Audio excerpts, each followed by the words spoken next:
All right, shall we? Let's do it. I will now call to order the THPRD Board of Directors meeting for September 13th, 2023. Jessica, would you please call roll? Alfredo Moreno, Here. Barbie Minor, here. Lisa Montlico. Oh. Still me. Getting into the new role. We have a couple of proclamations. The first being to recognize National Hispanic Heritage Month, and I will lead it off.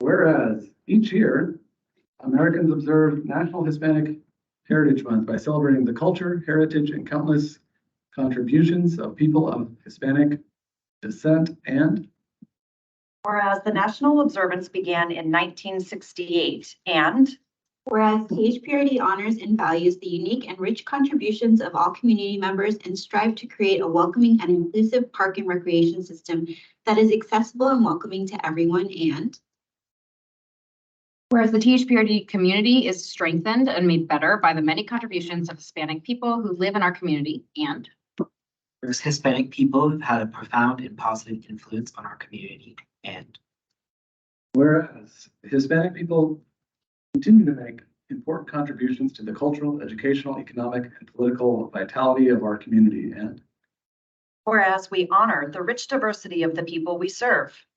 now therefore the Board of Directors of the Tualatin Hills Park and Recreation District does hereby declare the month of September 2023 as National Hispanic Heritage Month, and do urge all of those in the Tualatin Hills Park and Recreation District to support and promote this observance. right, and we're so honored to have Cynthia Rodriguez Mendez here with us, financial aid specialist for THPRD, who is going to read the proclamation in Spanish, because I'm sure hers is better than my third grade level.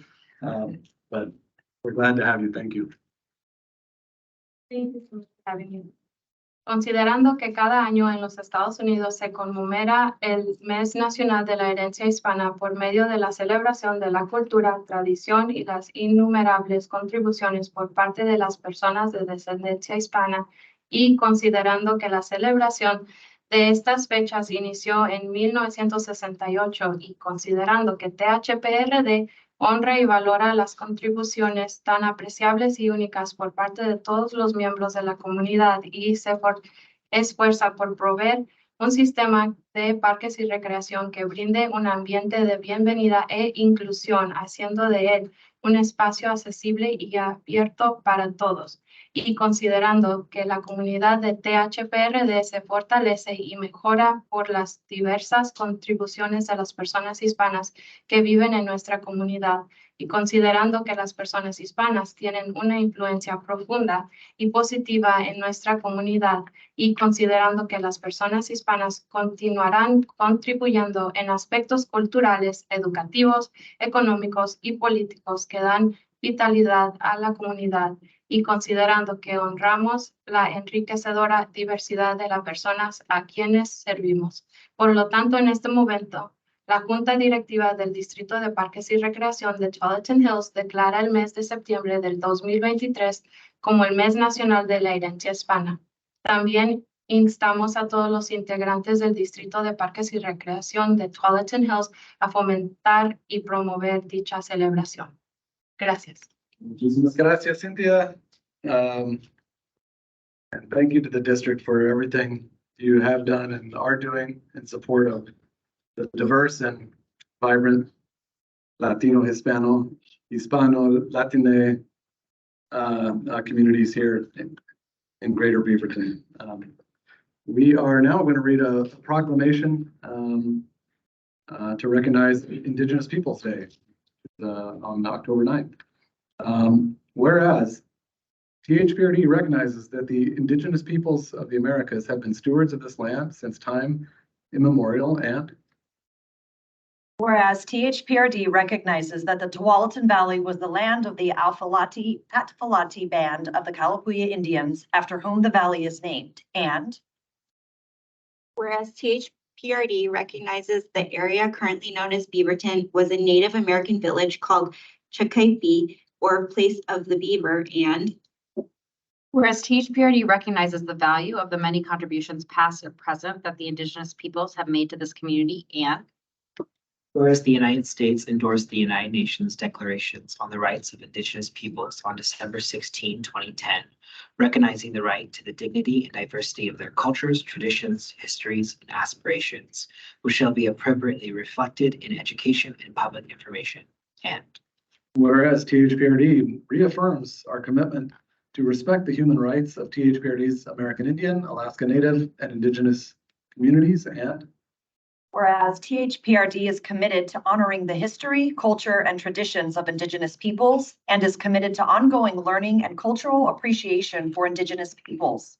now therefore the Board of Directors of the Tualatin Hills Park and Recreation District does hereby declare Monday, October 9th, 2023 as Indigenous Peoples Day, and do urge all those in the Tualatin Hills Park and Recreation District to support and promote this observance. thank you all. And a few upcoming events we have in honor of Native American history, Native American Heritage Month, and Indigenous Peoples Day. All THPRD facilities will have posters to in honor and recognition. All swim centers will celebrate Indigenous Peoples Day through the display boards at our facilities.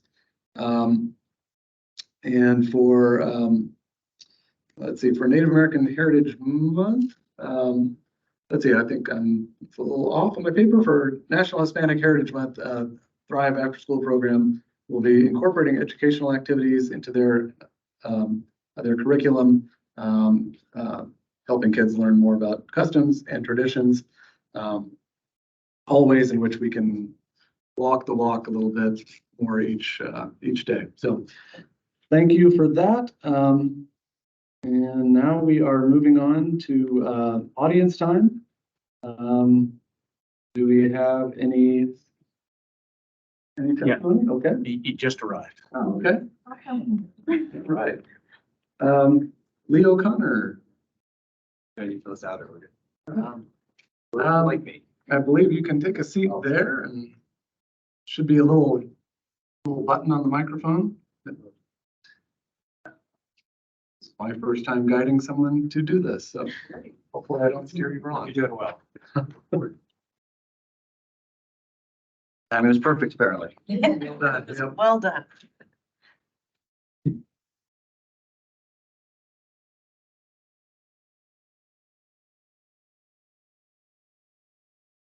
Okay, so Jessica, you'll keep time, and a reminder how. If we could please state your name and address for the record, and I will hit the start button right after that. Okay, and did you get all that, Mr. Connor? Name, address, and 3 minutes. yeah. Perfect. Do I need to press the button at all? I guess not. My name is Lee O'Connor.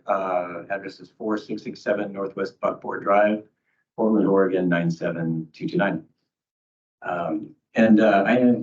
I am a member of the Tualatin Hills Barracudas Master Swim Team. And first off, thank you for your time and effort as board members. I really do appreciate that. And especially your diversity, equity, and inclusion. I know that your efforts are very well appreciated. I'm here tonight to help the board be aware that recent lane fee increase at the Aquatic Center increases for lane fees for all aquatic programs from a rate that was $7.70 per lane to an hour to $11.41, $13.66, or $14.47 per lane hour. These rate increases are not sustainable for our club and many of the other aquatic club programs. Our club master swimmers have been affiliated with THPRD district for more than 40 years. And that time we've never turned away a participant. We have members who are originally from South Africa, Ireland, India, Brazil, and of all socioeconomic statuses. We offer financial aid to anyone who needs it, no questions asked. And most all of our swimmers are within the Beaverton School District area. We also attract swimmers from Vancouver, North Portland, Sherwood, Lake Oswego, mainly because of the quality of our program and the camaraderie within our program. Our swim club is by far the largest swim club in Oregon and one of the oldest. It's also the club with the highest fees in Oregon already and some of the highest fees in the nation. However, a 48% increase in our lane fees, which is projected to be a 106% increase in our lane fees, will cause our club to quickly fold. After numerous conversations and meetings with our treasurer, it's very apparent that the new fall rates will leave us negative $1,200 to $1,500 a month, and that's not sustainable and will burn through our reserves very quickly. We've already cut our practice times and moved our noon practice to the Oak Hills private pool for the next 2 months in order to defray some of the increases of these fees and try to defer our dissolution a little longer. The conversation I've had with the other youth swim clubs, the dive club and the swim club in particular, show that we are not alone in the assessment of our finances. With some math, it's apparent that the rate increases are likely to have a marginal or even negative effect on the THPRD aquatic revenue. As programs try to adjust to the higher rates, we'll shorten our practices, cut practices out completely, and use fewer lanes to impact the higher fees. In the end, THPRD will not see a projected increase or rise in revenue. Instead, let me just skip down to what I ask is please retroactively hold off on the fee increases and new lifeguard fees until 2024 and after the establishment of the community task force similar to the athletic field task force. Thank you. Any questions for me? You've been here. I'd like to turn it over to Doug. Doug Minke, just to address some of the points behind the details of the increase and the sort of. Do that. I'm going to have Sabrina. Well, you could speak from where you are. She can cover it from the aquatic side. Thank you. Thank you very much. I want to just address a few things. One of the things is we did not increase our lane fees this year. We actually did choose to hold on our lane fees. What we did do is the state of Oregon has made a change. They do require us to provide lifeguards for general use pools. You cannot be a coach and a lifeguard anymore at the same time. So we had to become compliant with that rule. And so we've been working with programs and being aligned with other like agencies. And so we did give a lot of notice to the clubs about this. So we knew this was going to be an impact. So we've been giving notice to the clubs about this fee. So knowing this impact, we did not increase the base lane fee this year. We also did some market surveys. Right now, we are still under market compared to other, like Portland Parks and other agencies. We are below market for the non-prime time and prime time rate fees. We definitely do not want to see any of our users leave our facilities, and we want to work with the clubs. And that's the plan when we do this task force, is to talk about how we can come up with different fee structures to make sure that our clubs can stay. And we have had conversations about different lane structures. How many people can you put in a lane to help increase your usage as well? Marketing to increase swimmers. You can have more swimmers in your program because we have seen a decrease in the amount of swimmers in the master's program.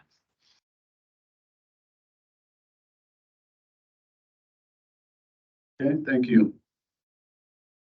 Some of that's news to me based on what we've received. My mother had a saying about if we didn't clean our rooms or didn't do our homeworks, which is your reasons don't change our reality. And the reality is the increase in fees do dramatically impact whether we continue. So, yeah, definitely understand that impact and how real it is for you. I think well, first I want to open it up to anybody else on the board with anything you want to say or questions before I carry on. Good. My questions can probably be answered by staff and potentially in email. So Okay, great. Yeah, so we'll, it sounds like the district staff is willing and able to work and keep trying to resolve these issues as best as they're able. So really want to thank you for being here tonight, and we definitely heard your testimony and appreciate you being here. Thank you. Appreciate your time and effort. Thank you.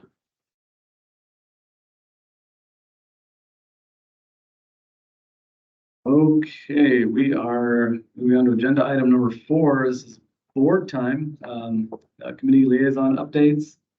I will not start it off, so hopefully one of you all will. Anybody want to share what you've been up to in the past month? I'm happy to kick us off here. Thank you. I had the opportunity to meet with the Parks and Facilities Committee, which was super exciting for me to get to know these folks. I met with them on the 16th of last month and then got to meet them in person, well, most of them in person, for a tour of one of our upcoming new park sites on 23rd, which was really cool. Big shout out to Tim for showing us around that site of Hillary's Park. That was really cool to see just all the work that's going in there. But it was really cool to hear with the Parks and Facilities Committee what they're interested in doing for their challenge grant. Looking at putting in a induction talk at the Cedar Hills Recreation Center. So I'm really excited to see how that pans out for their work with their lead, Keith, to become Cameron in the future here. And then also just another big thank you to Tim for his presentation on the Shade and Play to that committee. It was really cool to see what we're thinking about in the district in terms of the services for our parks, as well as the attention to detail for making sure that people are staying cool in our parks, especially with these warmer summers. So thank you so much, Tim. Thank you, Miles. Anybody else? I'll just quickly share. So I attended, we've had 2 fiduciary committee meetings. We had a training about our roles and responsibilities. And we also got an update from our actuary. That doesn't sound like a noun, but I think it's a noun. So I will keep folks up to date, and I certainly have a lot to learn. Thank you much. I've got a couple. Had a chance to take part in a e-bike tour that Beaverton Mayor Lacey Beatty and her staff were able to assemble 20 of us, electeds and staff. And it was my first time on an e-bike, and I'm still here with all my arms and legs healthy as can be. So that's good. We took a tour of the West 5 area, and some of that was connected via THPRD trails, and it was a great opportunity. Doug was there, Aisha, and Holly as well. And I think for us, the biggest takeaway was just that, we're grateful for the mayor and her staff for continuing to think of THPRD to make sure we're at the table, because we want to be at the table. We want to be collaborative with these solutions that require multiple agencies, multiple arms of government to come together to deliver some big wins for the people of Beaverton and the surrounding area. So it was great to have, rubber to the ground, be able to see exactly what's going on, and see our trails and our work can contribute to economic vitality and transportation access and things of that nature. So informative. I look forward to the next one. So also e-bikes are pretty sweet. So I recommend everyone take a cruise on one at a safe speed. The last thing I wanted to say was wanted to commend in my role on the Tualatin Hills Park Foundation. We received notice that Executive Director Eileen Kravitz will be resigning effective October 31st, primarily due to health issues that Eileen has been just fighting through with all she's got. So Eileen has done an amazing job. It's been an honor for me to return to my board liaison role with THPF, and feel very good about their board of directors in the search to replace Eileen. And I think the foundation is going to be a critical arm for THPRD in the year and years ahead, to help us do all the things that our community would like us to do and that we would like to do. So I look forward to wishing Eileen all the best, thanking her for all her service, and we'll look forward to seeing who the next executive director is of the foundation. So That's all I have, and we will move along to agenda item number 5, the consent agenda. I'm looking for a motion.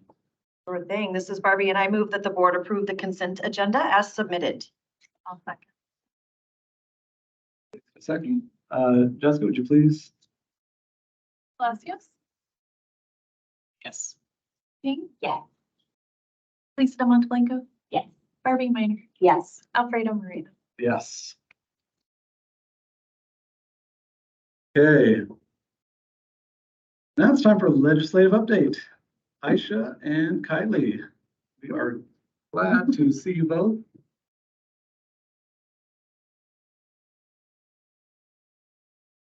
Kylie's making her way over. So we wanted to do our annual update of how things are going legislatively. So we have a brief presentation for you. If there are any of you who would like to dig in on all the details. I don't need to dig into the details. If you did, No, I feel very targeted. there was a very detailed report included in the packet. So we're just going to run through a few slides. Just to start out, you know that we are active both on the federal level and in the state. And so on the federal level, some of the things that we look at are here on the screen. Active transportation has been a key interest of ours, and making sure that we can build the trails that serve our community is a key one. Social equity, of course. The one in the center is one that's really exciting right now, and that is our climate adaptation and that resiliency concept. We're always focused on natural resource conservation. That's one of the NRPA pillars, and it's one of our own district values. And then, of course, community health and wellness, because we're park and recreation, and that's what we're into. Some of the activities that are going on federally are the shelter and emergency management earmark ask that we had submitted both to the Senate and to the House is still alive in the House so far.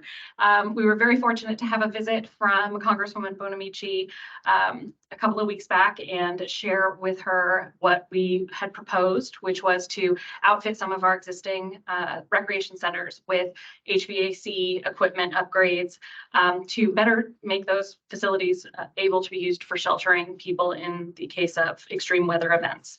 So we're hopeful that we're still moving forward. There's a lot of things going on federally, a lot of things going on in DC, but we're hoping that that continues on.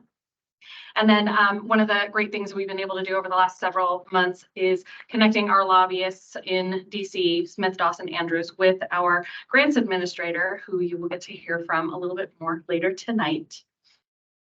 And then our state priorities, and you'll recall these from our platform, are around our local agency control. So, trying to keep the unfunded mandates to a minimum, talking about preserving our ability to collect and spend our system development charges. Of course, the community resiliency concept again, equitable access, and ensuring that state funding for park and recreation remains strong. So I will turn this over now to Kylie, who's going to go through a few items for us. Hello, everyone. And this is the first time I've actually got to be here in person. So it's so lovely to be able to see you all while I give my report. So these are just the things I'm going to walk through really quick.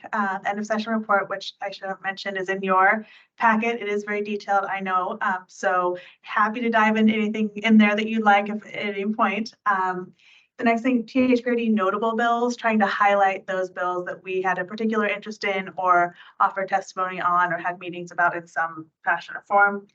Also talk a little bit about our lobby day, which was fantastic, and I'm so happy we were able to hold it.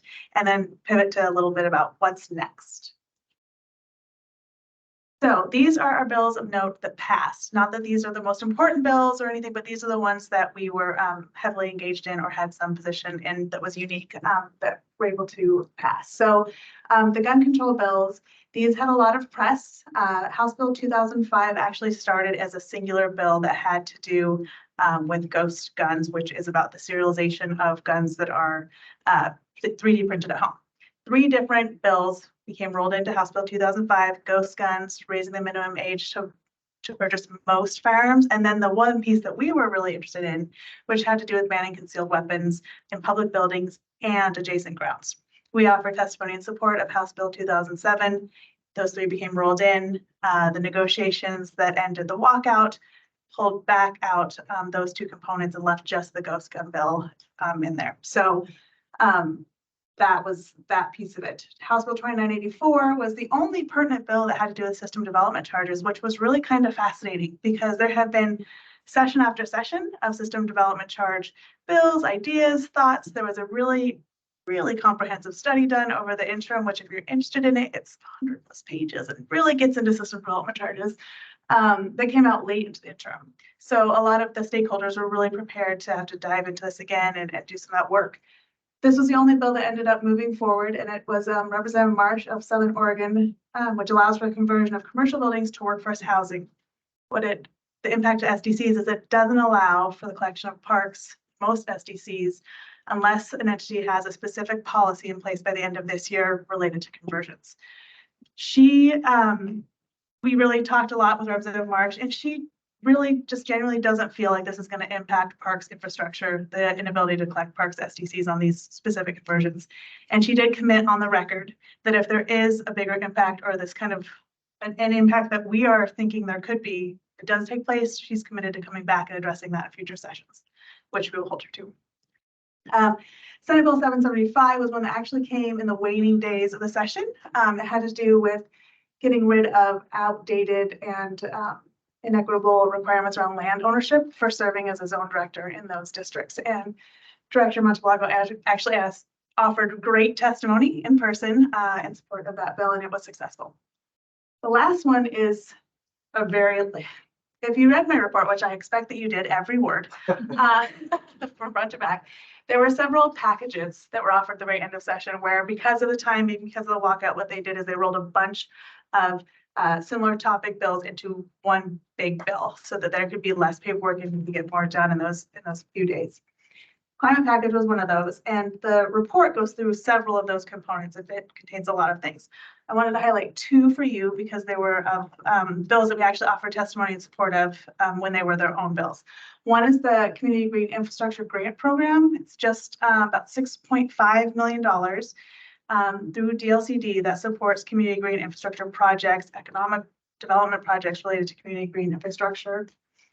2 points on that. The advisory committee that's created to implement that grant program includes representation by special districts and Parks and Rec. So they will be at the table to help advise how those grants happen. And then on the Resilience Hubs and Network Grant, and the other piece on that is another bill that we offered support for was the Urban Tree Canopy bill. This actually rolls into that as well and directs the Department of Forestry to create this tool and make it available to assess the urban tree canopies and provide technical assistance and financial support for entities like THPRD to do that work. And then the Resilience Hubs and Network Grant Program, which is just over $10 million, goes to what Aisha was just talking about. It's going to be a grant program that gets at a lot of the same things I think that could build on the federal funding you're requesting. Gets to emergency management, emergency communications, facilities, but heating, cooling, air filtration, supporting all those kinds of things. So that bill does direct the Department of Human Services to create that program and with rules, and those have not even been scheduled yet. So we'll be monitoring those very closely. And there's, like I said, a lot of other things, natural working lands issues, lots of stuff in there if you're interested. Okay, so these are the bills of note that failed. House Bill 2011 was actually an ORPA bill, Oregon Recs and Park Association, which we belong to, was about increasing the penalties for assault on Parks and Rec workers. It was one of several different bills that had to do with the same thing for transit, hospital workers, a bunch of them. While it did have support, the chair of the House Judiciary, who Representative Krupp out of Central Oregon, was really upfront that he did not think that we should be doing this piecemeal, kind of picking some workers over other workers to do that, and really just wanted to look at the criminal code more holistically. And so we are committed to him to do that, to come back to him with that idea again, and maybe also work with other stakeholders about what that could look like. So you'll hear more about that again. Pay equity had to do with extending the exemption around hiring and retention bonuses to help kind of address the lack of workers, especially around the pandemic, but it would have extended it. It had a lot of support, but that was one of the victims of the walkout that just couldn't see its way through. House Bill 3515, which I think all of you are probably really familiar with, was the Portland Parks Governance Bill, which would have given the governance to the city council. So we submitted a letter on that one. There was also some articles and fun stuff. Senate Bill 858 was the Children's Service District. You're also very familiar with that bill. It was the exact same piece of legislation that Senator Riley had introduced several times before. I think it got a hearing and that was about it. Senate Bill 754, recreational liability. This one I have to read my notes because I want to be really specific about. Provided that an operator may require a person who engages in sport, fitness, or recreational activity to release operator from negligence claims. Where we wanted to make sure is that nothing that happened there impacted recreational immunity protections because it gets a little cloudy and really watching for some of those pieces. It also did not move forward. And the last one, so this one's a kind of bad news, good news. So that was the bill that would have provided a lot of that funding for the summer learning that came out of the pandemic. It did not move forward. I think there's some competing priorities between that and the large early literacy investment that was made. But however, the USDOE did actually just in the last 2 or 3 weeks award Oregon with a pretty sizable amount of money to do those same type of programs. And the Beaverton School District was one of those who received those funds. So there may continue to be opportunities for the district there. Okay, this is my favorite slide. This has to do with the THPRD Lobby Day. So this was a really wonderful day, and I just want to express my appreciation to all of you who were able to make it down and do these meetings. It was really wonderful. So those are the various offices that we met with. A couple of those we either had to meet with staff or just kind of leave information because of the last minute schedules are fun in the legislature. So, but we really did a great job of meeting with almost every single person or office that is part of our legislative delegation. Which was wonderful because I wanted to say me, but really you were able to give them an update on THPRD in general, the board, where you're at, some of your projects. We shared our platform, our priorities, our positions. And we also handed out the very pretty and glossy comprehensive plan, which at first when she was like, we can hand out the comprehensive plan, I'm like, I like the idea. Like, man. I was gonna hand, an inch thick binders. I did. I thought it was just going to be, but it was really funny because almost every legislator we met with was like, oh, and totally geeked out on it. Was like, we love comprehensive plans. Like, oh, okay, You were right. and then I think the biggest thing that we were able to do that day is lay the groundwork for the Cooper Mountain funding request because that's going to be significant. And so being able to start that conversation in person with each of them seems a little early for a 2025 ask, but it's really not. I think we heard from almost every single one of them. This was the right time to start talking about this. And then the tours and the updates that we're providing to electeds is really key. So again, they can talk to me every day or any day they want, but being able to hear from you and knowing you took the time to go down there, that's really much more impactful. And so I appreciate your time and willingness to do that. Okay. So pivoting to what's next, legislative calendar, super exciting. There's revenue update in there. So we've got some legislative days coming up. And for those of you that don't know, these are interim days where the legislative committees can hold informational hearings about either legislation that's passed, they want to get an update on it or a report that's required, or they can hear hearings about things that are coming, issues that they know there's gonna be bills about in the future. And there's also the bill deadlines for if you want a bill, when your first draft is due, all of that through the short session. I will note that the short session has limits on bills that the long session does not. So in the 2024 session, legislators are limited to 2 bills and committees are limited to 3 bills. It's not a thing in the long session, it's just free for all, and that's why we get thousands of bills. Okay, and then what does that mean for us?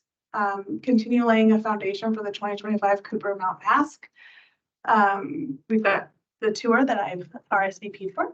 And I should have talked about how we can continue to provide updates to our key elected officials, monitoring the federal funding because of that new Resilience Hub grant that's going to be out there to supplement the kind of work that we're doing. So seeing what happens there, if the federal funds are not, don't come through as we'd hope, there is an opportunity to maybe ask for some state funding. So continuing to monitor that. Because the bill deadline is really, I know it's in November, but that's practically tomorrow, determine any specific priorities or asks we have for the 24 session. So if there's anything there, but because of that bill limit, it really is challenging in the short session. That has to be something really urgent. That said, now is the right time to start thinking about 2025 as well. So we know we have our 2025 big financial ask, but if there's any other policies or those kinds of things that we would be wanting to explore, now is the time to start thinking about that and seeing whether they kind of rise to that level of that big funding ask or not. Because if it is as substantial as I think, we're going to want to make sure we can prioritize it in our work. So I talked fast like I always do. I got through, but I've open discussion. Any questions or anything you saw in the report, anything I glossed over, I'm happy to talk through more. Any questions, comments from anybody? I was gonna say, really? I was gonna give kudos. Can I give Thank you. Yes, kudos? you can. I am always open to kudos. I just think we're like in a really exciting place where we have awesome staff, awesome board members who are engaged, like the fact that we're on Congresswoman Bonamici's earmarks, like the fact that like even just the intro conversations about Cooper Mountain with the legislators, like you guys, all this hard work, like it takes time, right? And we're starting to see the fruits of our labor, which is really exciting. And so we just gotta keep at it. Yeah, and I would also put forward a request that as 2024 session comes closer, even though it's only a month long, it would be great to do another lobby day during those days too. We can find a time that works for as many of you as possible and do a very similar thing, because those touches are really key to maintaining the relationships that many of you have, and I want to continue to support. All right, Thank you. thank you both. Okay, we are moving along to our levy task force member. Along. Holly, are you there? There you are. It works. I'm here. I am here. Well, I'm in Seattle, but I'm with you in spirit. So good evening, board members. My name is Holly Thompson. I'm your communications director, and it's my privilege this evening to talk to you about the ask before you to appoint folks to our levy task force. So as you know, we spoke last month that we were going to be recruiting folks with your permission to join us on a levy task force.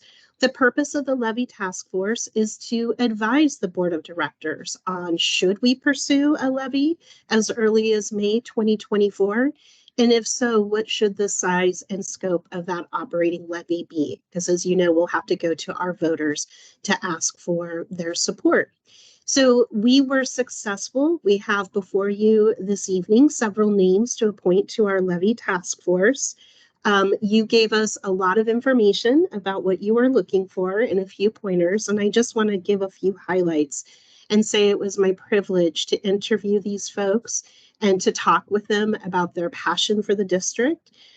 We ended up with a really diverse group of people stepping forward. We have folks that are interested and use THPRD services and know us well in many different facets. We have folks that are participants in the athletics programs, who coach in our affiliate programs. We have folks that are active at the LC Stir Center. We have folks that are part of our advisory committees. We have people that have used our child care programs, our after-school programs, our preschool programs. We have passionate folks for nature and trails and parks. We have many people with really deep background in DEI who bring a special appreciation from both their lived experience, their work experience, their volunteerism in the community. And we even have one of the persons on your list this evening, LC Stir, used to meet in her kitchen at her childhood home. And her mom was one of the folks walking around knocking on doors to help get THPRD formed back in the day. We have a high school student who is on our Programs and Events Advisory Committee already, who I very directly asked, are you sure you want to participate in a task force and talk about taxes and talk about these things? And she said, yes, absolutely. I might be young, I might not be able to vote, but I care and I want to be involved. So really great mix of folks. They seem to understand the charge. And as you asked me last time about what's the differentiator, what are we looking for, how do we evaluate people we appoint to responsibilities like this, we talked with everyone about representing not just your own views in the room, but thinking of that responsibility of representing folks that aren't there, that we're a district that serves 250,000 folks, which is a small number in the room. And they did a really nice job talking about how they held that responsibility and understood that piece. We did also ask the question you asked us to ask about whether folks were homeowners or renters. By and large, they're mostly homeowners, but we do have a renter in the mix as well. So you have before you those 12 names to appoint to the task force, as well as a 13th spot that we would like to offer to someone on our budget committee. We have unfortunately decided it should be one of the public members of the committee, so you all are not in the mix, but we'll be working with our finance director, with Jared, to find the right folks to find a member of our budget committee to serve on the levy task force as well. So with that, I'm happy to answer any questions I can for you, but the ask before you tonight is to consider appointing these folks to our levy task force, and let us get going to dig into that work and give you some recommendations. And we hope to have their first meeting at the end of this month on September 26th. Thank you, Holly. Questions, comments, anyone for Holly? I just have a quick comment. Thank you so much, you and all the folks that worked on this and putting together this group of proposed members. I do have to say that the student advocate nerd in me is getting really just excited that we get to have a student voice in this. I think that's really, really cool. So yeah, thank you so much for all the work that y'all put on this. Yeah, you know, I did realize I failed to mention one point I really wanted to make as well. Several of the folks on the committee or on the task force are first generation immigrants to the US as well. So I really feel like we have a true reflection of the community and lots of people coming from lots of different angles to look at this issue for you. I only had a comment, which was to echo what Director Palacios had shared as well. Just gratitude. Thank you for running this process. Thank you for sourcing us wonderful community members. And I'm really excited to engage with this group of folks. So thank you for hearing our concerns and delivering us the goods. We're really excited to get to work. Thank you, Holly. Thank you.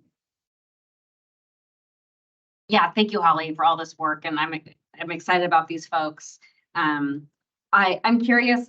I know that it's advisory committee and budget committee recruitment time, and I'm curious if there were any lessons learned in this recruitment that you'll take to this next round. Yeah, that's a really, really good question. We tend to get more applicants for advisory committees, and I think that has to do probably with the topic. So I can't think off the top of my head of lessons learned, except the importance of the really targeted marketing, right? Because I think something like this was a little bit harder to find a hook to interest people. Whereas they might have a greater passion for, nature and trails and really digging in on that issue. So I think one of the things I always think about is how to do a better job with tailored, focused marketing for the purpose of the committee or the task force. And I think that might be one area where we could put our thinking cap on and do a little bit better job in the future. Yeah, that totally makes sense. And in my recruitment efforts, I didn't feel like people were excited about it. I was like, this is really, really important. Like, we need your voice. And but you're totally right in that when you hear parks and facilities, or the different ones that people have their passions, and so they get excited about that. So anyways, thank you for all your work. I appreciate it. Yep, thank you. Any other comments here? Okay. This is a great group. And I hope if any of them are listening now or going to rewatch this on YouTube later, just how much we appreciate them. Volunteers make this organization, go around. And in this task force in particular, we've kind of have already have been talking about this for a bit, but the public feedback and the community lived experience, the opinions is going to be critical to what we do here, how we do it, and how we share the importance of investing in our district. So incredible that these folks were willing to step forward and be a part of this, because they were under no obligation to do so, and I'm always inspired by anyone who does that. So thank you very much, and I will now entertain a motion to get these folks appointed. I move that the Board of Directors approve Resolution 2023-13, appointing levy task force members. Yeah, I'll second. Okay, Jessica, can you please? Lisa Montfalco, Yes. Barbie Minor, Yes. Tia Payne, Yes. Miles Palacios, Yes. Alfredo Marino. Yes. Great. Now we are on to the general manager's report. You bet. We have a variety of topics, a little longer report, but certainly a variety for sure. So we're going to start off with affordable housing. I think Peter's going to join us.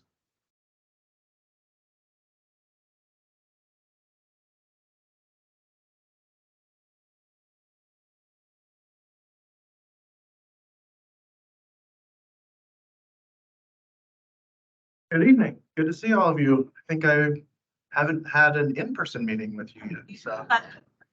I know you're. Well, good evening. My name is Peter Swinton. I'm an urban planner in THPRD's planning department, and I'm here to present the fiscal year 2022-2023 annual affordable housing report. So THPRD charges park system development charges, SDCs, to residential and non-residential projects within the district to increase the capacity of THPRD's parks, trails, and natural areas so that they can accommodate growth in population from new development.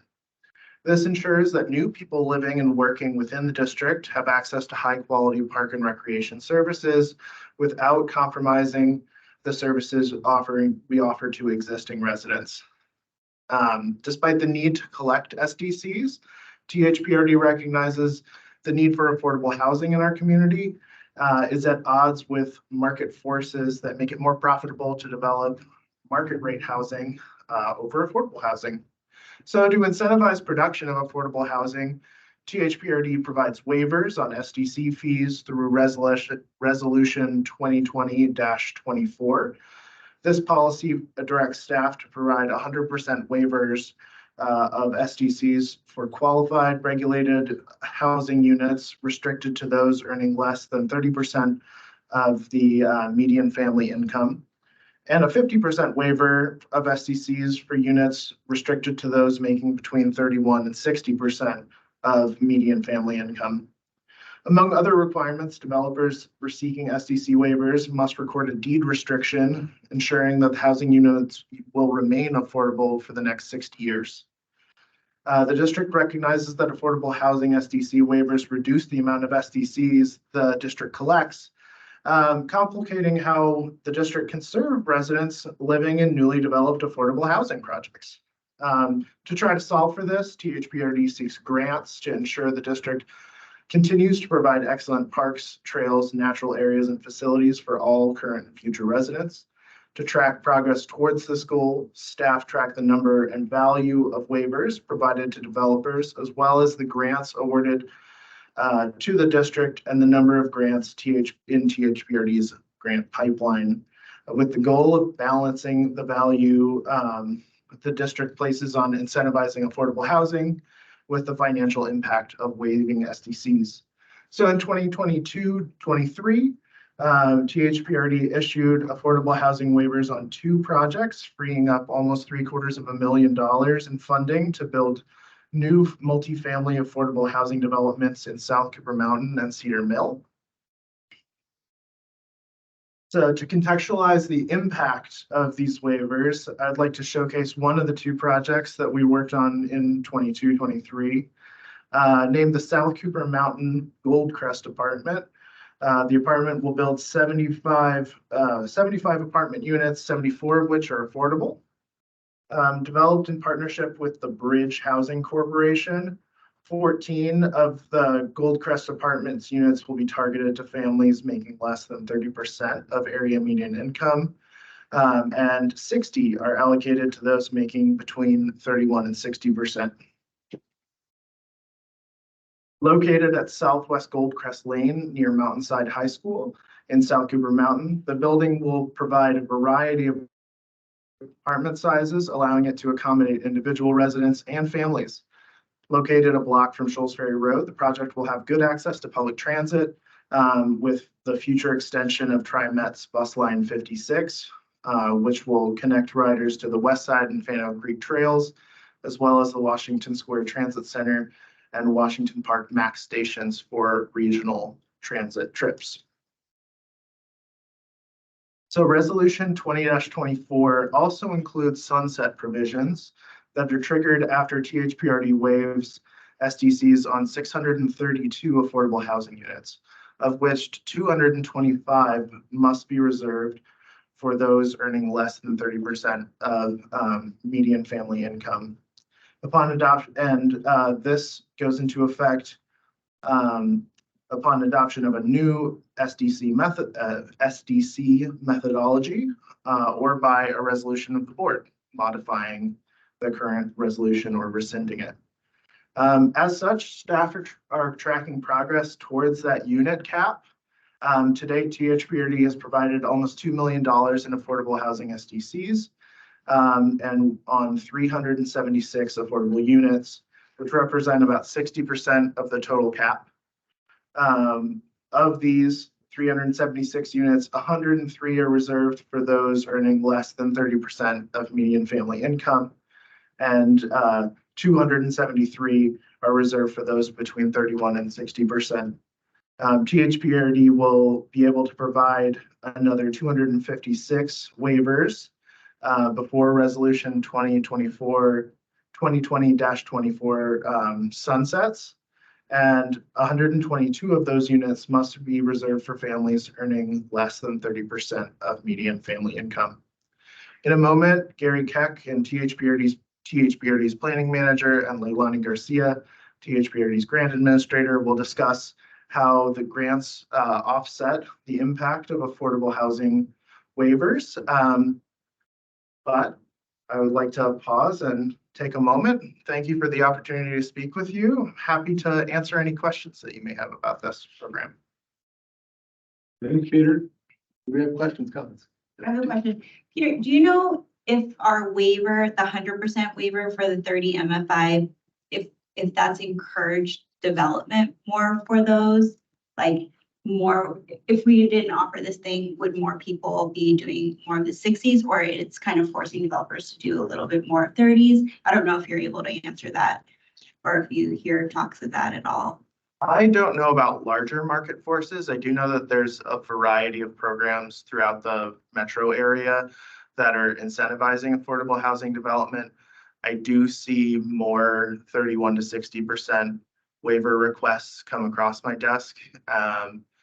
And I would guess that that is related to the market forces of developing these units, but I can't say for sure. I haven't looked into that specifically.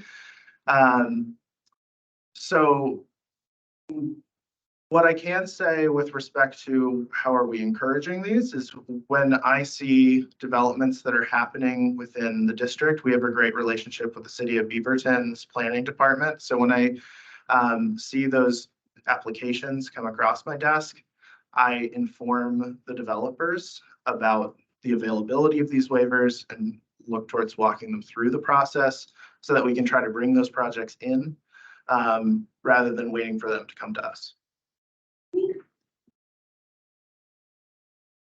Other questions? Yeah.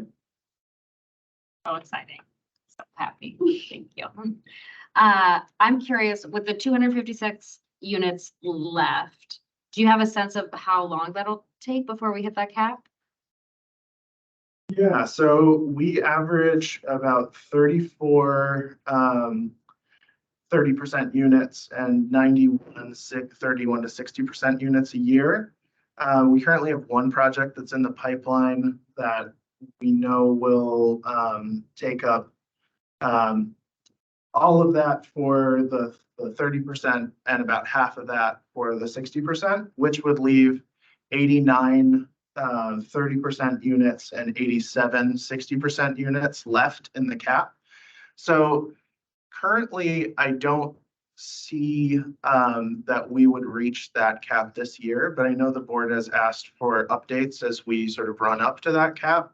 So it's something that we'll certainly be looking at. And if we do see that demand has risen sharply for this, I will work with Gary to bring the issue back so that we have an opportunity to act accordingly.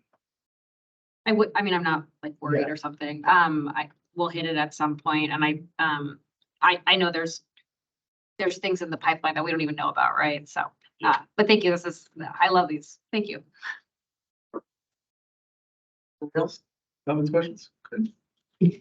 Thank you, Peter. We'll move along. You're Gary. In person. That's right. Let's jump.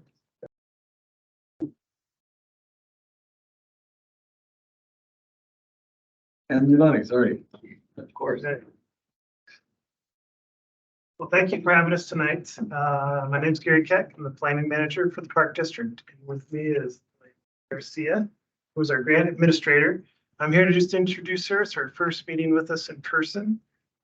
She came on board in January, and as she's going to show you, she's been doing a lot of work with our program, and we're really fortunate to have her and excited to share this information with you tonight. So, Melanie, I'll let you take it. Thank you, Gary. Hello, good evening. It's a pleasure to be here with you tonight. So each fiscal year, the board has provided 2 reports on the district's grant activity. In the spring, a mid-year report is presented, then in the fall, an annual report. Tonight's presentation is on the annual report that highlights the grant program of fiscal year 23 that ended June 30th. Here are some metrics for the last year that we're pretty proud of. Beyond the numbers, I think what you'll find most interesting is the story behind them. For instance, in FY23, grant funds supported projects across the district. So there was diversity in the types of projects that received funding, and no one department or program benefited from grants. So funds were spread across THPRD as opposed to concentrated in one area. Since THPRD's community visioning process, the district continues to strive to realize that vision.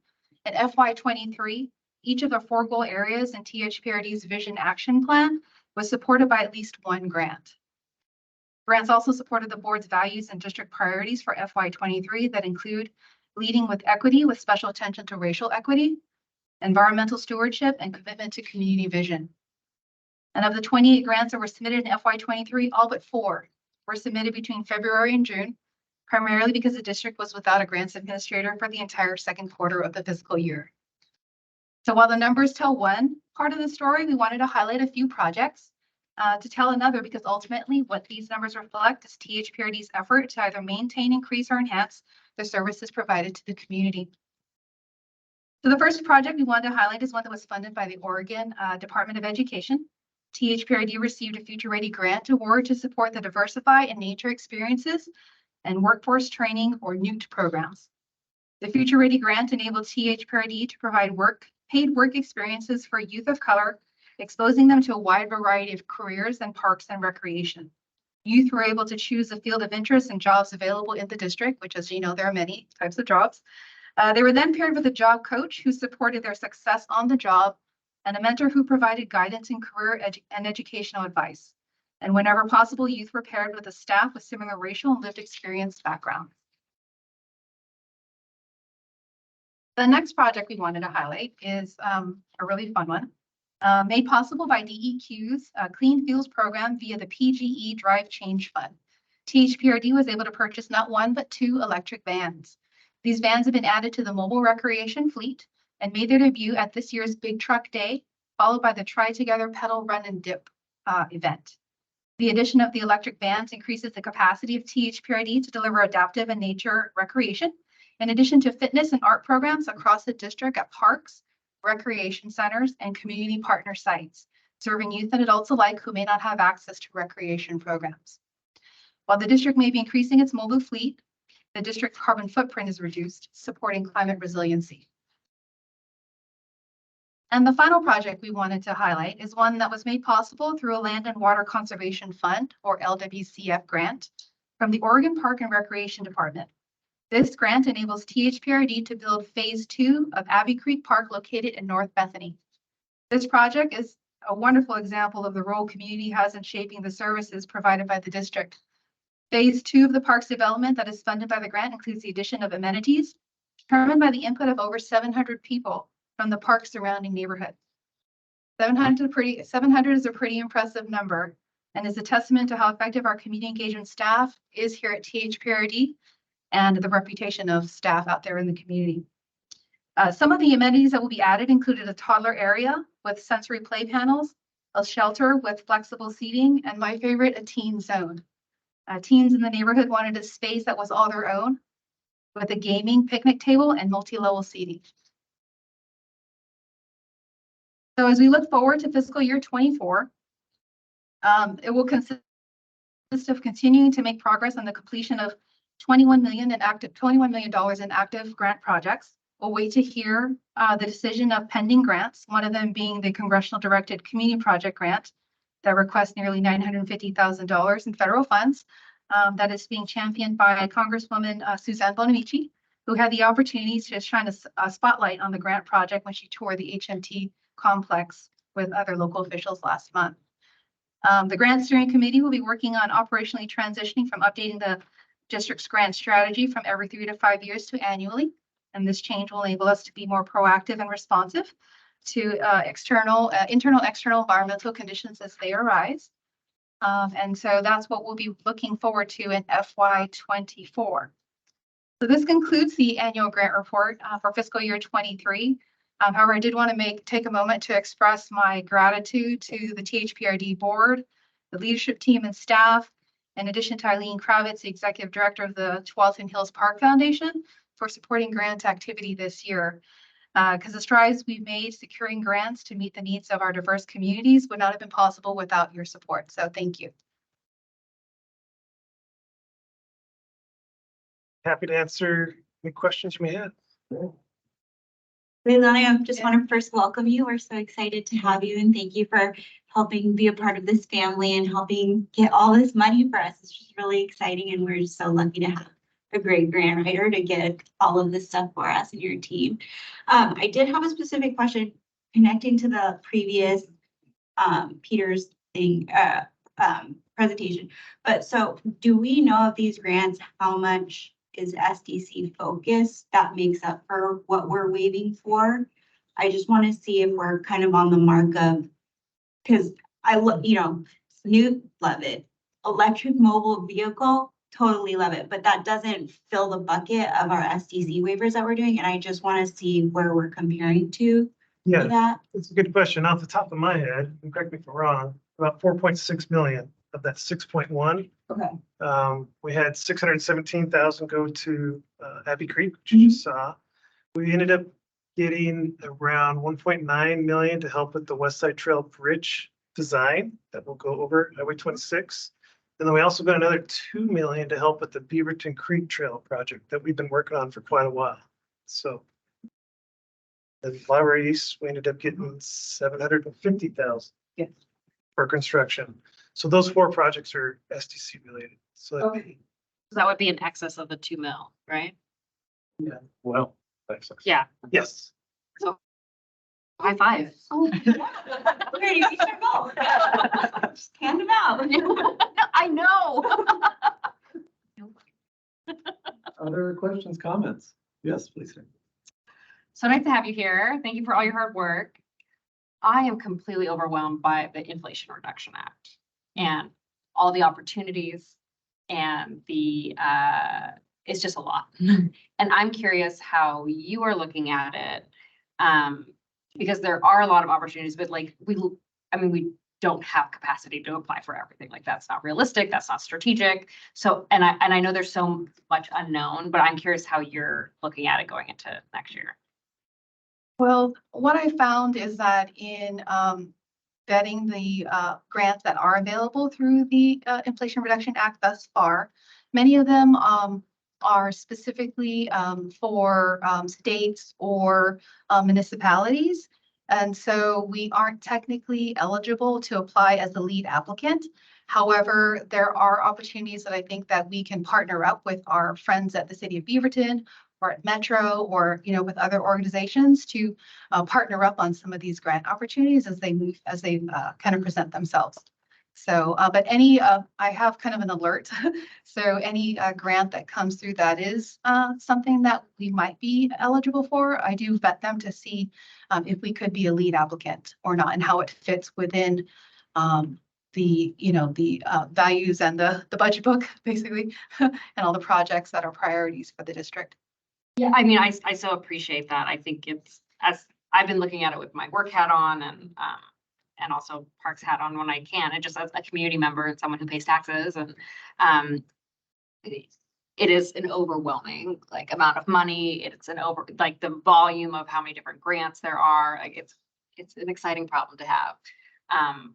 And I also know that a critical role that we can play is helping going after money. So it's been on my mind. So thank you. I could just, sorry. If I could just add one note. So what Leilani is mentioning about us not being eligible, this is a longstanding and ongoing issue for us. And something Gary has been participating in are conversations with the National Special District Coalition.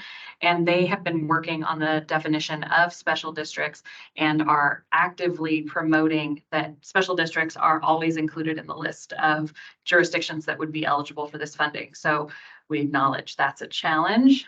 We're of course open to partnership, but we ultimately want to ensure that special districts are acknowledged as a unit of government that has just as much ability to access these funds as others.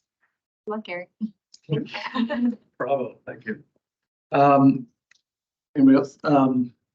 Okay. The only question I had was just kind of how the grant planning and that process, how does that intersect with our budget? Do we have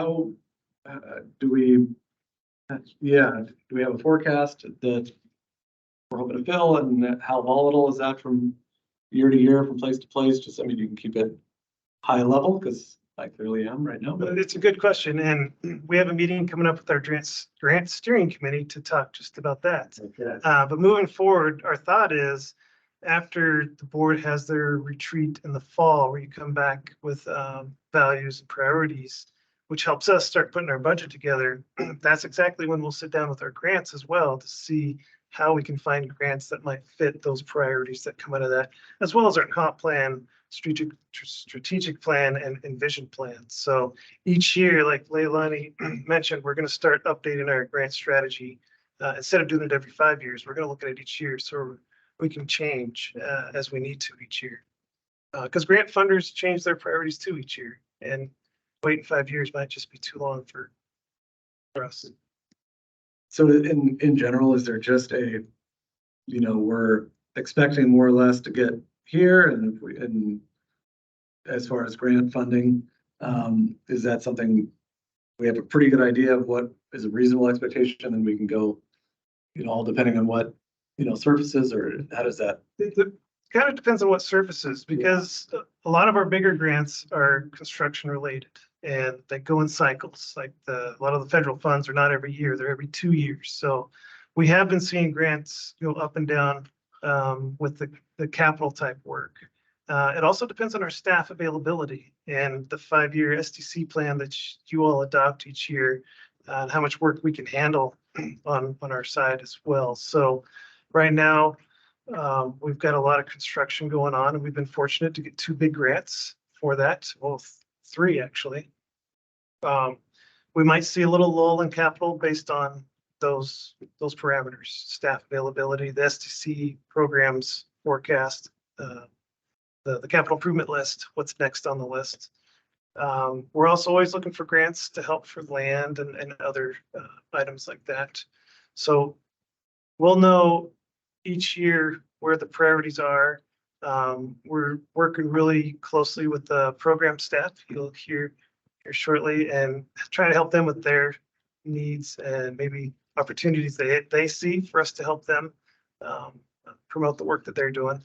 And maybe try to help fund work that may not be funded through the budget at some point. So I think, and correct me if I'm wrong, it's also forecasted in our budget, like about what we think we're gonna get, and then when we do the corrective spring budget, then it shows like what we didn't get and how we adjusted. So it gets forecasted. Thank you. I appreciate the window into the process for maybe just for me, but we are moving on to Emily Kent. Thank you both for your presentation and for all the great work. Oh, what did I miss? I skipped 10. Tim, you don't get to go. You're off the hook. Please come sit. I get- Come sit. Oh, and Tim. Yeah, sorry. Emotional support. Thank you both. Thank you both for.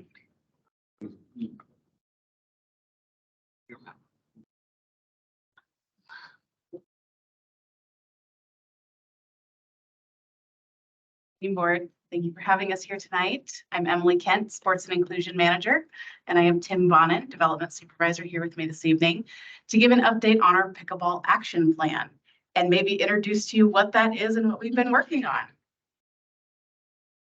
So the pickleball action plan was developed out of a need of the growing sport of pickleball. Pickleball is not a new sport. It is kind of a revived sport that has come on in more popularity over the past few years. At Twalton Hills, we have had users use our tennis courts and open facilities as a temporary or a informal space for pickleball for quite a few years. But starting in 2008, the Athletic Center actually brought pickleball on as a drop-in sport inside their space. And that was the first time Twalton Hills had formally programmed pickleball in any of our spaces.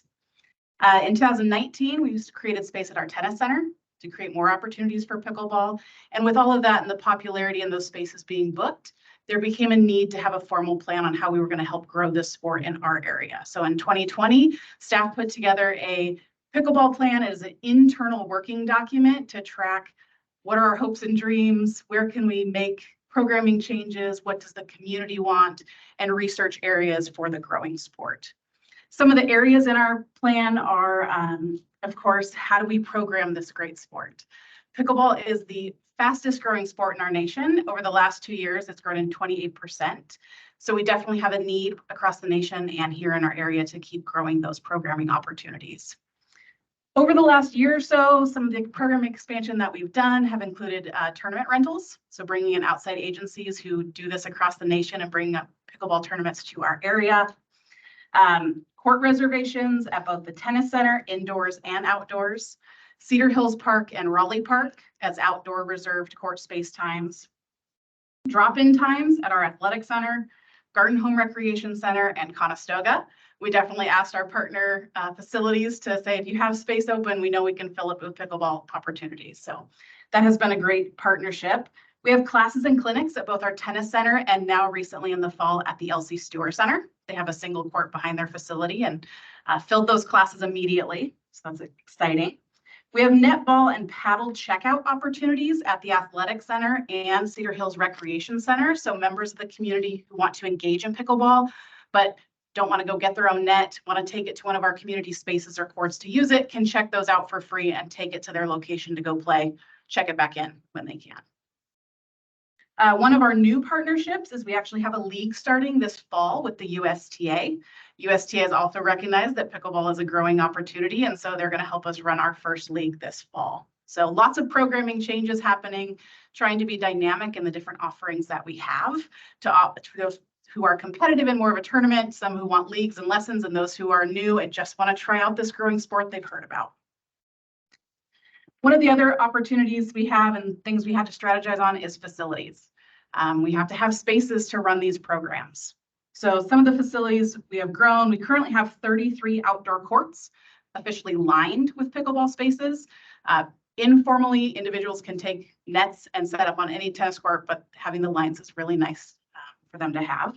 We have 4 indoor facilities with drop-in availability throughout the year. That flexes with the weather.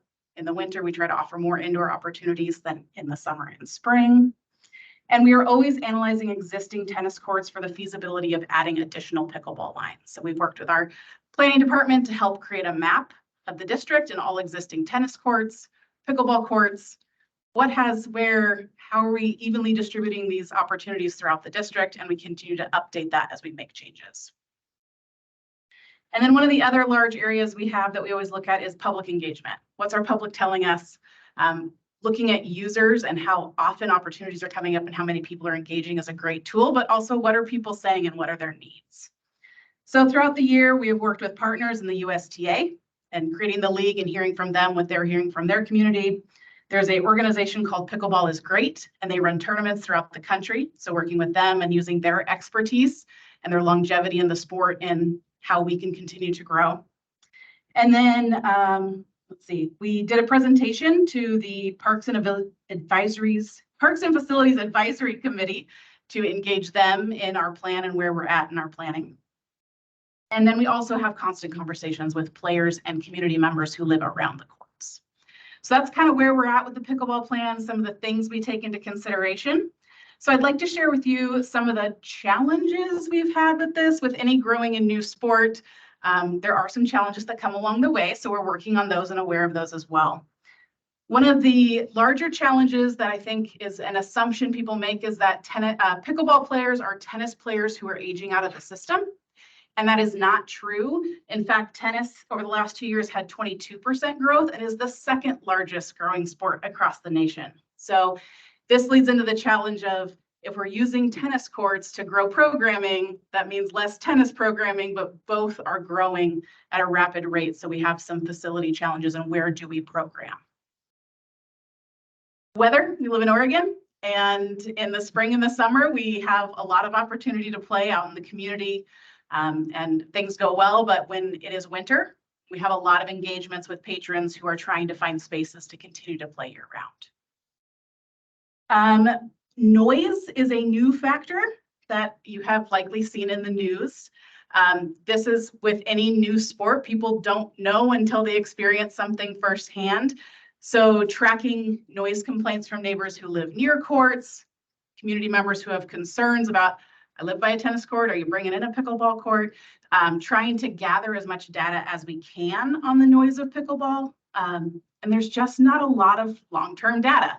So one of the challenges that we're running into is, like many other agencies like us, and we've talked to a lot of partner agencies that are having the similar challenges, is there's just not enough long-term data to know, is there noise mitigation materials we can put up around courts? Are they effective? How far away should spaces be from courts? Do multiple courts amplify sound?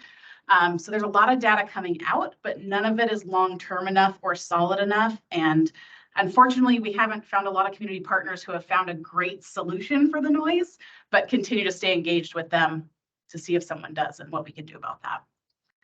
One of the final challenges that we have is capacity. We have done all the programming work and talked to the public to grow the programming to a place that we're very proud of and the public enjoys, but we are very limited on space on where do we go from here. The sport is still growing, tennis is still growing.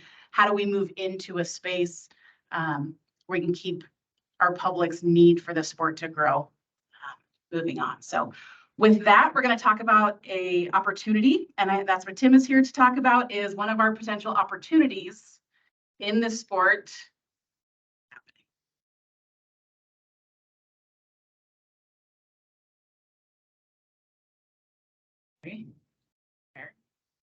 A potential opportunity that we have for facilities.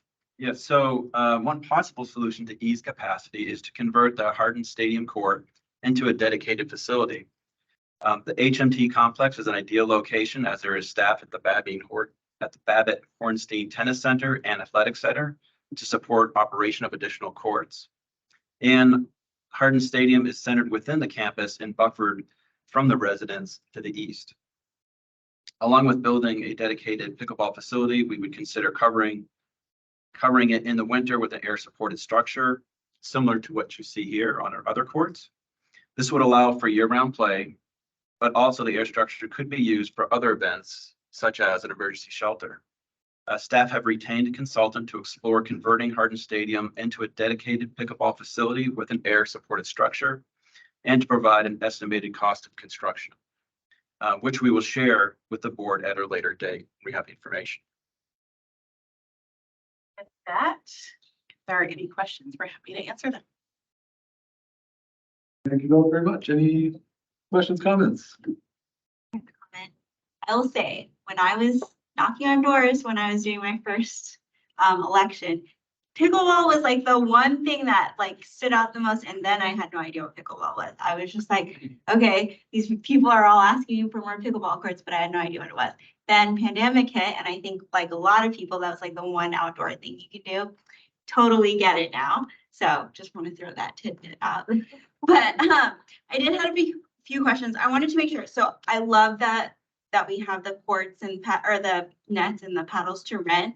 Is there a sign on that Cedar Hills multi-sport court that says that? Because I haven't been there for a while. We did it during the pandemic, but it wasn't there then. So I'm not sure if that sign, I just want to be transparent for people. Yes, we rolled this out in May. When we started taking reservations at the courts, we also put up information and made sure there was nets at Cedar Hills down the road available for that. So that all that took place in May. Sounds good. I love it.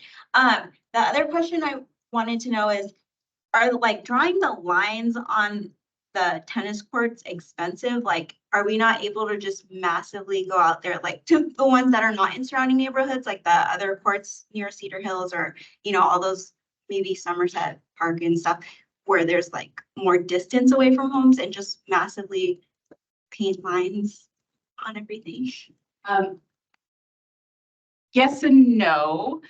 We have been able to add that to some court resurfacing and put it into the cost of the court resurfacing, since they're out there anyway and doing that work.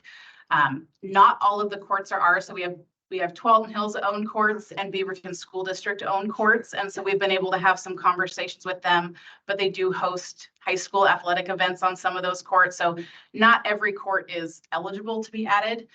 We also have had a lot of feedback. We have one singular court at the LC Stewart Center, and it doesn't get used because pickleball is often, and what we've heard back from patrons is it's a group sport. A lot of individuals like more than one court available so they can rotate through and play together. It is one of the only courts in the district that doesn't really get used, and the feedback we get is you only have one court there.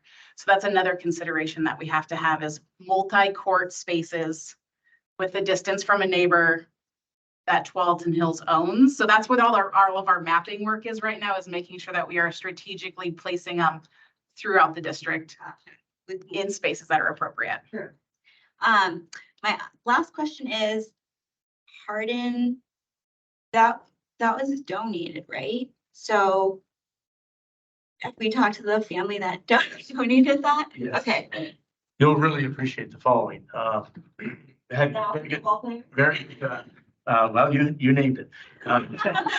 All really good conversations, because there also was a plaza there as well with bricks inlaid, and both respective groups we've spoken to. I spoke directly with Mrs. Hardin, and I knew her husband, what the courts were named after, and she and the family had no problem. In fact, at a recent family reunion, they came out to the stadium court to play pickleball, not tennis. And their kids were tennis players. Yeah. So I think it's a good example of what has occurred, and we were respecting that. We're going to continue. We will have the Hardin court still. So the plaza will still be there. We'll respect that, because you're correct. It was a large donation over time as we move through that process and planning. Just double check. Other comments, questions? I just want to thank you for the information about the growth of tennis was extremely interesting. And of course was quite a problem I could see for space. So I wasn't aware that tennis was also experiencing this growth, and good for both sports players.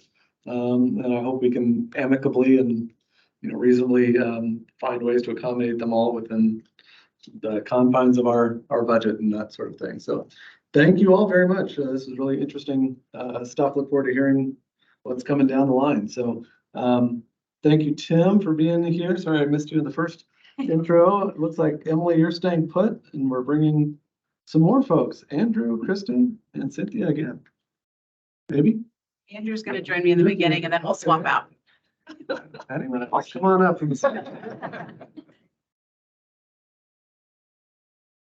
Give a warm welcome.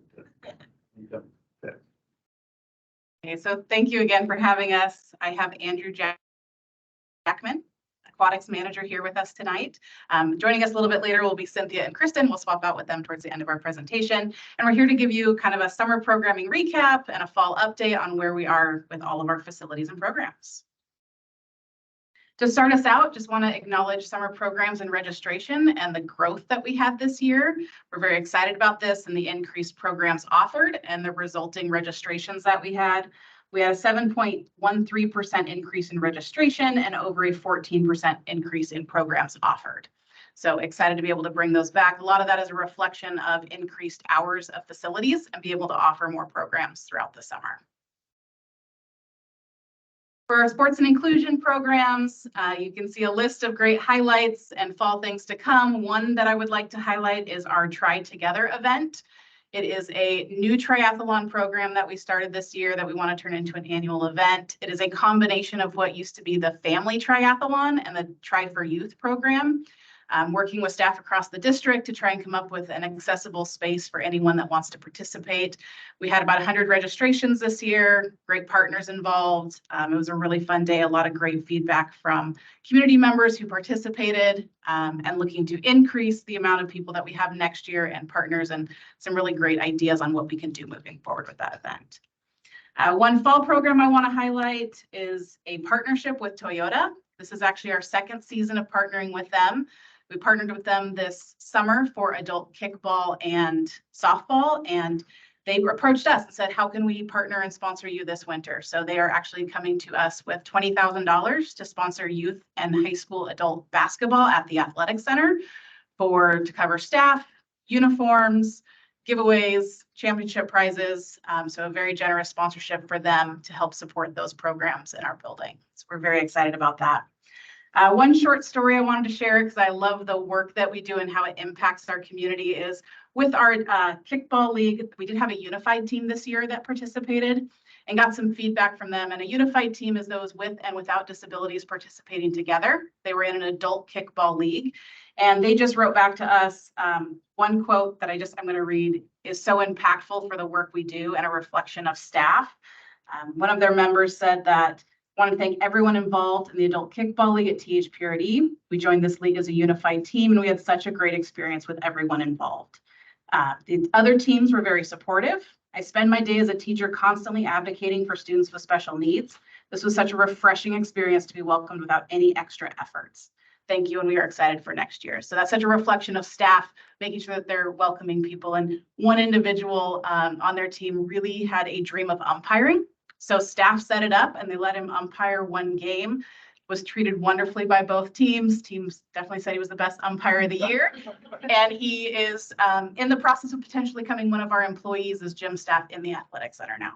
So just a reflection of staff really are taking that message of inclusion to heart and making sure that people are included. And now Andrew will give you an update on aquatic programs. I'm Andrew Jackman, the new aquatic manager with the district. It's my first time being at one of these in person or remotely. So I'm really happy to report that for the first time since the pandemic started, all 8 aquatic sites were able to be reopened this past summer and usable by the public, which is always great news. And our swim lesson offerings also dramatically increased over 100% from last summer. Along with that, of those swim lesson offerings, 15% were paid for by grant-funded financial aid, which represents also 100% increase, not only over last summer, but all over pre-pandemic levels as well. So really great news that we're hitting those communities that need those swim lessons the most. This fall, we're planning to really focus on increasing our weekend and evening swim and lesson opportunities and bring back a slate of special events, including our really popular pumpkin bobs at multiple facilities. So we'll look forward to hopefully seeing some of you there.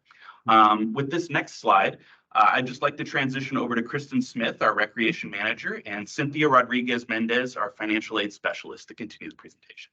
Thank you. Can I ask what a pumpkin bob is?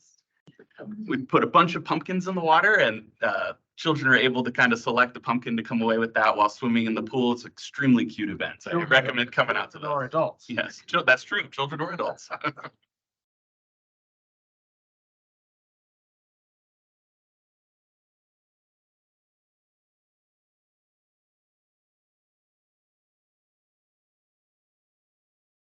Thanks, Andrew and Emily. And good evening. It's nice to see all of you again in person. It's certainly been a while. I'm Kristen Smith, Recreation Manager, and just want to give you a few of the many, many highlights from this summer from the Recreation Department. So across all of our facilities, we offer new camps, activities, field trips, and programs. A couple of highlights at Cedar Hills included a new wrestling camp that drew people as far away as from Scappoose, Oregon, to participate in that camp. Additional camp activities also included the addition of a gaga ball pit and a foam cannon, which were certainly highlights for our summer camp kids to be playing in foam on some hot days. And we're back. Other highlights from Conestoga include, of course, Big Truck Day. We had over 5,000 people participate in that event. You know what's happening? I'll just keep rolling. Big Truck Day, so we had over 5,000 people with that. Oh, we're back. Also at Conestoga, we noticed a large increase in drop-ins for our aquatic programs. So over 12,000 people participated in aquatic drop-in activities. We had a few special events, including the luau, the flamingo, and the end of summer bash, which included about 450 people participating in that end of summer bash. So in total, we saw an increase of nearly 12% over drop-in activities from summer 2022. So that was a great highlight. Coming up for this fall, you can't see it right now, but it is on the slide. We are offering a bunch of new programs as well, including pickleball for kids, expanding some of our sensory-friendly activities, and even violin classes, which are taught by one of our part-time maintenance staff members. So that's super exciting at Conestoga.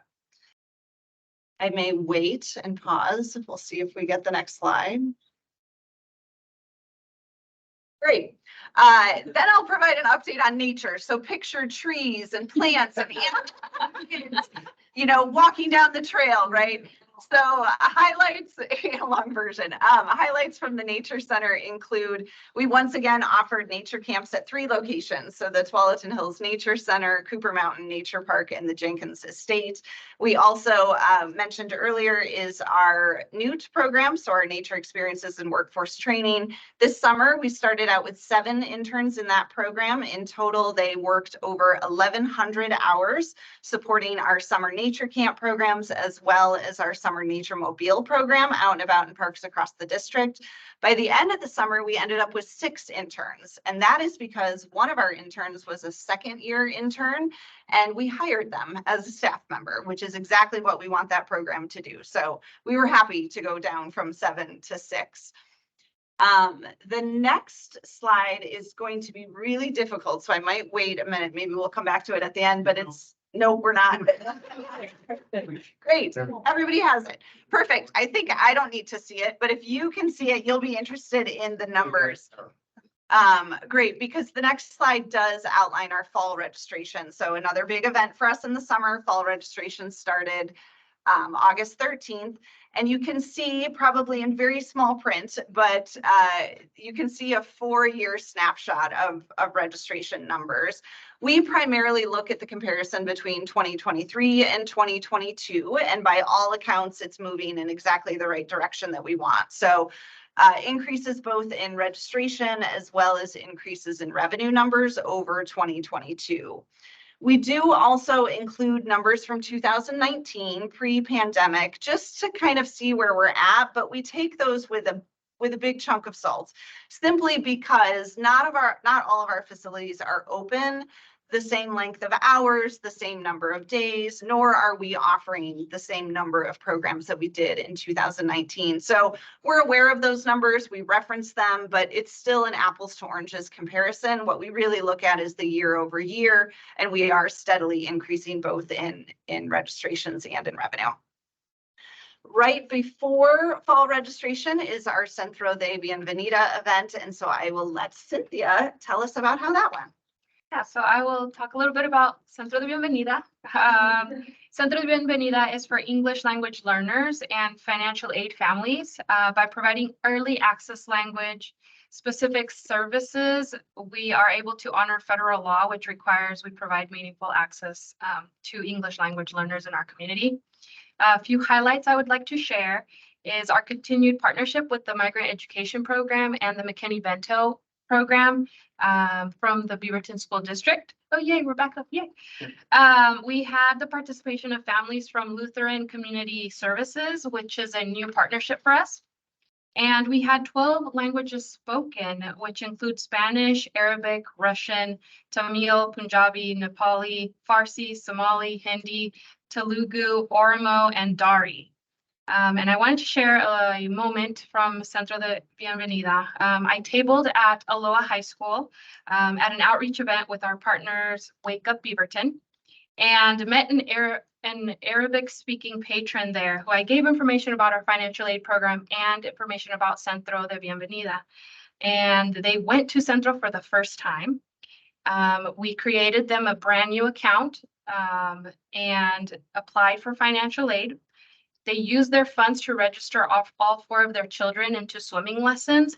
And they also brought along their brother who went through the same process and registered his children as well into our program. So it's nice to see patrons of ours at our outreach events, but also they come back to our centers.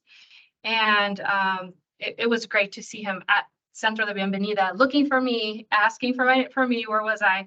And just spreading the word about the programs and what we offer. So back to Kristen. Great. And just in time, hopefully you can see great. And these are all the things, not even all the things, it's part of the things that are coming up this fall. So certainly events and activities happening at each of our centers district-wide. Visit our website to get the details on our event page to really see what's happening on any given weekend around the district. So with that, we'll open it up for any questions. All right, thank you both. Questions, comments? Who's gonna show up to the Halloween silly walk? For you. Tell us your costume now. I didn't get to give kudos for the triathlon. I went this year. I was a cheerleader, pretty essential to the whole day, I'd say. But it was great. And I know it was kind of small, but I know it's building. So it was great. And I'm excited to think about how we can get more people there. So thanks for all your work. Yeah, comments before I hold court for a second. Let's see. First thing I wanted to do is go back to swimming and just really applause, thankful for the increase that's going on there. My daughter, soon to be 9, is at swim lessons tonight for the first time in over 3 years. So, and we didn't even realize it almost till we were like, wow, when's the last time she was at a swim lesson? It's been a long road. We prioritized our toddler. But you all, thanks to all this effort, you're getting kids used to being back in the pools again, and which safety and just pure fun, and less stress for moms and dads and folks like that. Everyone watching a kid near a body of water. So thank you for all that. We're feeling it. I'm sure all these communities are feeling it, increasing access through the financial aid as well. Here's about Centro. How many years has it been good? Has it been going? Did it start in fall of 2022 or remind me when we? That's a great question. It goes, yeah, at least back to 2019. I think it's longer. December 2018. December 2018. Where does it? What's the latest update on where it goes from here? We know it's had exponential growth. It's reaching all kinds of people and doing great work. Where do you all see it kind of evolving from here, or is it? Yeah, I'll let Holly chime in if she has any comments, but when Centro first started, it was just a single day event, the day of registration. And we really just found that wasn't quite meeting the goals of the program. And so expanded it. Now we're at 4 days, the 4 days prior to registration. Recent changes is all 4 days used to be at our main administration office. And then the last 2 terms now, we've done 2 days at the main administration office and then 2 days at LC Store Center. So again, trying to be a little bit more geographically equitable in terms of reaching different community members. we're constant, and then we also add appointments during the day. So that's been another addition is Centro de Bienvenida is between 4 to 7 at night, but then we also offer by appointments for people who want to come in and schedule an appointment with Cynthia or other staff to get registered during the day. We're constantly looking. One of the things that I've noticed is the first day of Centro is the last couple of terms has really been busy. And so one of our limiting capacity or one of our limiting capacities is the number of experienced operators as well as translators that can be available, as well as computer stations. So those are all things that we have to be able to provide to be able to reach even more people. So we haven't hit a point where it's like, this is too much. It's, we need to totally look at a different format, but we're constantly evaluating this. So every term we have a recap. We're looking at how do we make it, how do we make it better? We have migrant education program funds. We have various other things to support registrations and to support access, even in terms of accessibility for appointments and various other things. So we're constantly looking at that. Good.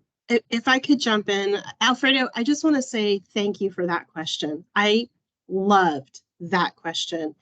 And Kristen did a really good job giving you a very specific answer of changes we've made in the last couple of terms. What I want to talk about is your question in terms of it was, where are we going from here? And my answer is, we're going where people ask us to go. The very first Centro was pulled off with 6 weeks of planning, serving Spanish only, with people telling us, you've never tried anything like this before. How are you going to pull it off? And with me saying, we're going to do it. And we did it, and it was awesome. And no Centro has been the same every single time. They're a little bit tweaked and they're a little bit different. And I really think the success of Centro de Bienvenida is because we have such amazing staff that represent this community, that speak the languages that people throughout our community speak, because they live here, they're part of the community, right? And we offer that meaningful access service that we need to provide. And, there's a lot, I'm at a government conference right now, and I can sit through a million sessions that can talk about the analytics and how to do this.